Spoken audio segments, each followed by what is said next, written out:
I'm Christine, I'm 56 years old and I would like to travel around Australia with my husband in our camper van. My name is Rhonda, I'm 70 years old and I would like to see more of Australia. Hi, my name's Fiona, I'm 53 years old and my goal is to get back to Scotland.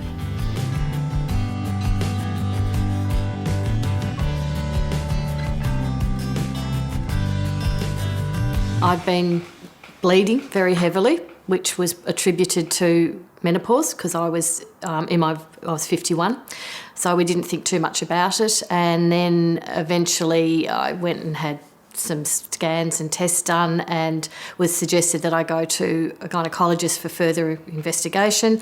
So she did some further investigation and that was on a Friday afternoon, and then on Tuesday she rang me and said I had cancer.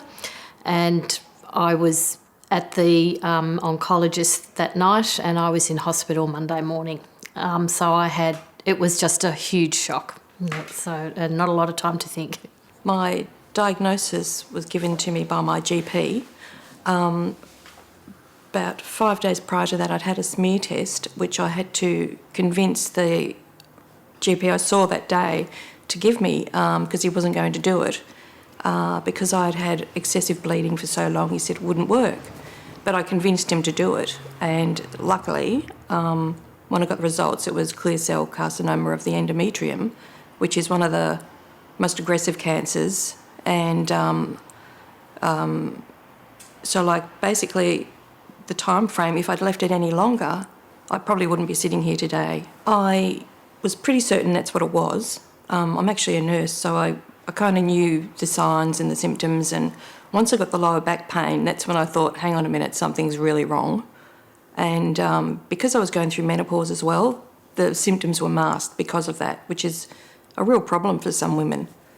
So, but yeah, I wasn't as surprised. I was still shocked that, yes, it definitely was cancer, but I wasn't, as surprised. I went to my GP and had a pap smear. And she rang me a couple of days later saying there were high-grade cells and I needed to go and have a transvaginal ultrasound, which she'd organised for 2 days later. So I had that. And he said that there was some thickening of the uterus that he determined. So in another couple of days I was with a gynaecological oncologist who did a hysteroscopy and a biopsy, and then he rang me and said yes, it was cancer and I needed an operation. And so I went to see him and he said that I needed a hysterectomy. I knew what a hysterectomy was. It was a radical hysterectomy, which means they took out the cervix as well. But apart from that, I just went along with what he was suggesting. I just took the advice of the health professionals I was dealing with. Well, with chemoradiation, I was offered a trial, to go on a trial which combined chemoradiation, which with clear cell carcinoma you normally don't have. It's usually just radiation. So I had to look at the whole, because obviously chemo itself has, some pretty wicked side effects. So I looked at the whole picture and I sort of thought, well, to double bombard this particular cancer and where it was, I decided to go ahead with that trial. My main source of information was my oncologist. It was not a lot. He just explained to me and drew diagrams and wrote things down for me. And his reception staff, who are obviously trained nurses, they gave me the relevant information I needed just to get me to the hospital on time, but that was all. I had no other information given to me about any services or the like, and that's so at all. When you're deciding on your treatment, I think it's just take a pen and paper or have somebody with you who can take notes and just think of all the questions you possibly can to ask your specialist, because that's what they do every day and they have all that information. In preparing for my treatment, I just sort of had to, read everything that they gave me and sort of spoke to my sister. She's had a similar operation, a total hysterectomy. So it was sort of knowing that, there was going to be a lot of discomfort and stuff, and it's going to take some time to get over because, it's such a large operation. My treatment was initially surgery, total hysterectomy. They also removed 16 lymph nodes of the abdominal wall and part of the omentum.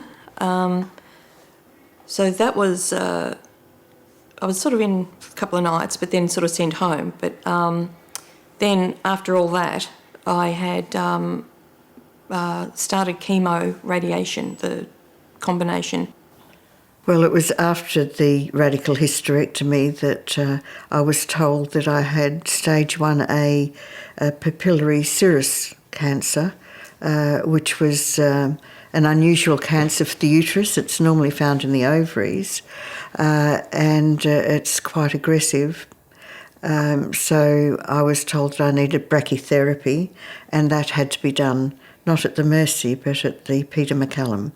So then I was referred to Peter MacCallum to see their oncology person, and she told me the process for that. I also had to have a PET scan to make sure that the cancer hadn't spread anywhere else. I was in hospital on Monday to have my operation, and I was fortunate. My oncologist came to see me and told me the cancer had not spread anywhere else, so that was really good. I had my operation Monday. On Wednesday morning, I left hospital, and I had an appointment to see the oncologist on the Friday where we would discuss what was needed and as to how bad the cancer was at that time in my uterus and around the lymph nodes, and everywhere to see how far it had gone that way. I must admit I was really anxious before. That was probably the first time I felt really anxious. So we went up to see him and got the quite good news that it hadn't gone into my lymph nodes, that he felt it was a fairly successful operation. He was fairly sure he'd got most of it, if not all of it, but he wanted me to do radiotherapy. He said I didn't have to, but he would like me to do it because my chance of it coming back were very high. I found with the actual hysterectomy, I think you get over quicker than you do normally. But because I had the lymph nodes removed, it was a lot longer process of recovery, just with pain and stuff. I found swimming was good, and plus with all the joint pain and stuff that I was starting to get, that was something I could do easily. You don't have to go hard. You can just gently move about the water and stuff. So I found that was good. I had a 1-year-old Labrador who, as soon as I got sick, he was just by my side the entire time. And we hadn't allowed him on the bed before that, but after that, he was there. He would lie along the side of me because I was in so much pain prior to surgery. And it's like almost as if the heat of his body or his little puppy vibes or whatever, it would help ease the pain. Whereas, the morphine and stuff just wasn't working at that point. And so it was really, really lovely. Once I was referred to Peter Mac, I was given high beam vaginal volt brachytherapy, which is an internal radiotherapy, and I'm not sure how many doses I had of that, but once I had that, I had to keep going back to Peter Mac just to make sure everything was fine, which it was. He also suggested that there was a trial on it if I was interested in to do chemotherapy and radiotherapy, and I would either have real chemotherapy or not, but I wouldn't know. So he did sort of suggest, I'm sure, to go away and think about which way I wanted to go, but at that time we did make the decision that I would be definitely doing the radiotherapy. My husband was with me, and I'm quite sure there was no way I was getting out of there until I said yes, I was doing that. Yeah, especially when you're sort of sitting, in your chemo chair looking around, you just think, wow, there's so many people, there's so many sick people out there. But just, I know when the first time I had the chemo, was hung and stuff. And as they sort of released it, I just went, oh, just this fear went over me. But then I just sort of calmed myself down, and it was just that whole knowing that there's this drug going into you that's going to do all sorts of things. But I had to, breathe a lot. I would use that technique, like a meditative type thing. My sister Amanda would come up every week with me, and she would come and sit with me with the doctors, and she'd take notes and do all that sort of stuff because I wasn't remembering things. And then, so it was just sort of like that support. And because my husband was working at the time, he wasn't able to get away as often as he would like to, which was fine. Amanda would sort of step in, and she would take me in different, like either one of our sons or something would take me and drop me off at the hospital, and he would pick me up later that day. So I had a lot of support. When you're having the brachytherapy, they provide you with a cylinder that you need to insert and use lubricant for, and it was recommended that we use a certain lubricant which was only available from a sex shop. So I asked my daughter to pop in and get it for me, but next door there was a restaurant where people were out drinking coffee and eating, and the sex shop was very obvious by what was in the front window. So she went straight past and refused to get it. But I was able to obtain it by ringing up and ordering it over the phone. I was fortunate. My side effects to the radiotherapy weren't too bad. It mainly affected my intestines and probably bowel, they burn. It burns it, and it just affected what I ate. And I had to be very careful of what I ate as to how it reacted with it, and I still do.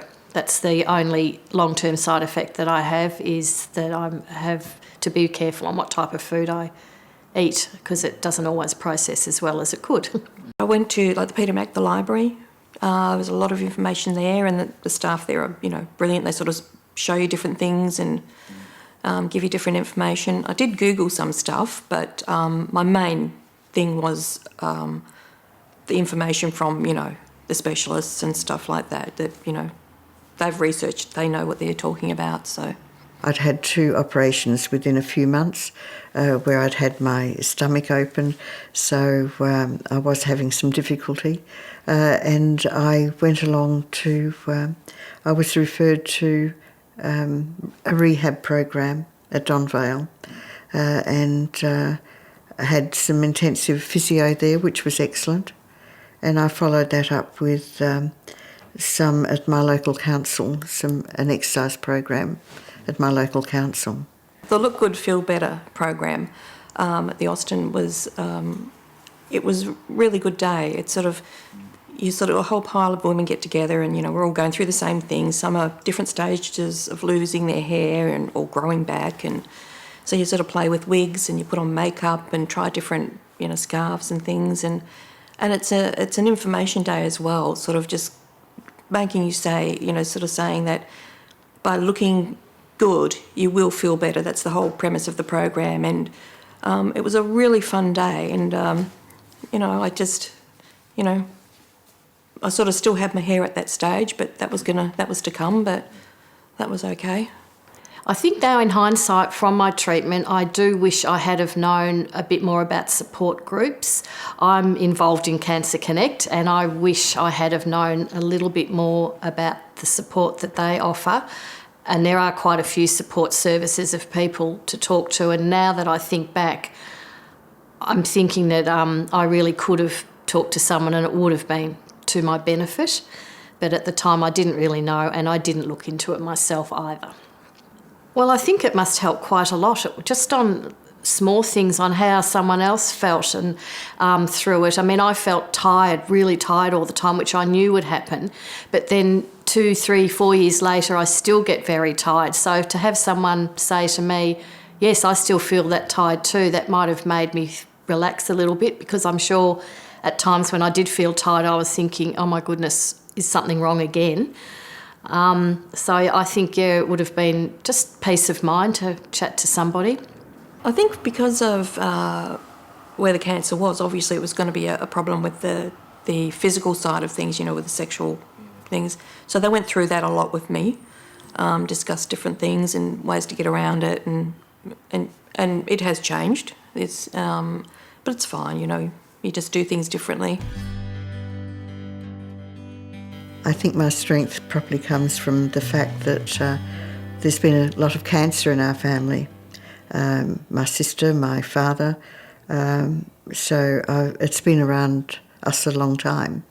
So we just take it in our stride when it happens. And my sister and I actually both have the BRCA2 gene. So, you know, there's certain things we need to do because of that. I mean, I really want to go back to Scotland, so that's a plan.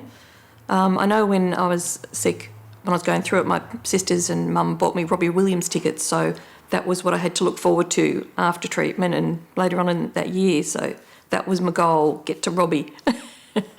So, you know, you just make small goals and get there. I think if I had through going through all my treatment, if I, had have known that what some of the things and emotions that I'd been feeling were normal and probably could have helped me.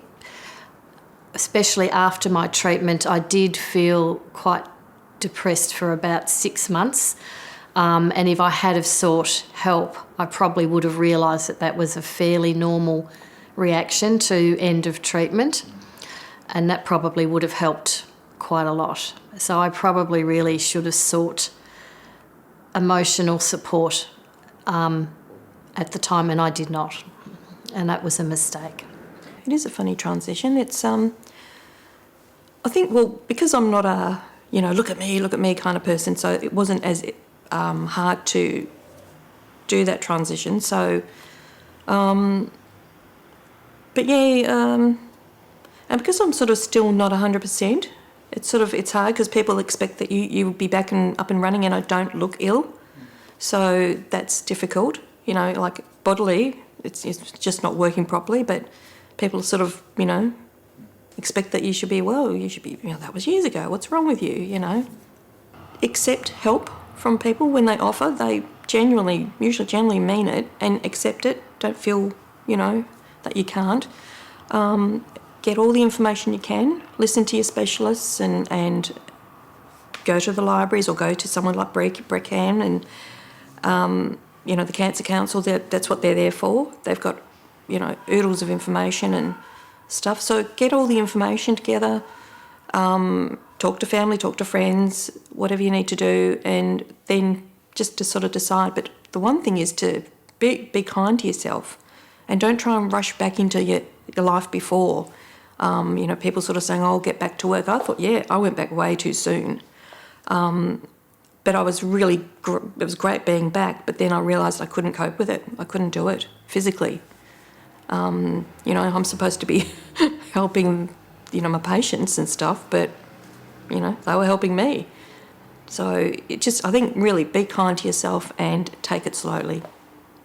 I think that if you're diagnosed and you now have to go through treatment, I would think that you should seek help with people who have had similar experiences, so you can recognise that what you're feeling is quite normal.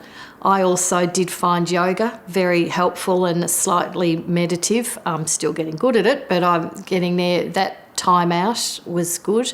And honesty, I think, was a good thing with your immediate family, is to how you were to be honest and say, no, I'm not good today, so this is it, or whatever. I would think are good things to try and get you through.